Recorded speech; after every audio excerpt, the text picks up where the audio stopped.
એસએફસી ગેસના ગુણધર્મો જણાવો. તો તે રંગહીન, ગંધહીન અને જ્વલનશીલ ગેસ નથી. તે ધાતુઓ અને ઇન્સ્યુલેટિંગ મટીરિયલ સાથે પ્રતિક્રિયા કરતો નથી, એટલે કે રિએક્શન આપતું નથી, જેનાથી ઉપકરણોનું લાંબુ આયુષ્ય સુનિશ્ચિત થાય છે. લગભગ 500 ડિગ્રી સેલ્સિયસ સુધી થર્મલ અને રાસાયણિક રીતે સ્થિર રહી શકે છે. તે હવા કરતાં લગભગ 5 ગણું ભારે છે, એટલે કે એક વાતાવરણ દબાણ અને 20 ડિગ્રી સેલ્સિયસ પર 6.14 કિલોગ્રામ પર મીટર ક્યુબ એની સ્ટ્રેન્થ છે. તેમાં હવા કરતાં 2.5 થી 3 ગણી વધારે ડાઇલેક્ટ્રિક સ્ટ્રેન્થ છે, જે તેને એક ઉત્તમ ઇન્સ્યુલેટિંગ મીડિયમ બનાવે છે. તે ઉચ્ચ દબાણ અથવા તો નીચા તાપમાને પ્રવાહી બને છે.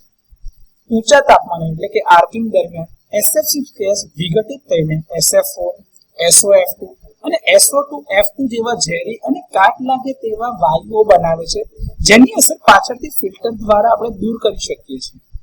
મજબૂત ઇલેક્ટ્રોનેગેટિવિટી એટલે કે મુક્ત ઇલેક્ટ્રોનને શોષી લેવાની જે ગુણધર્મો છે, તેના કારણે ઉત્તમ આર્ક શમન ક્ષમતા ધરાવે છે.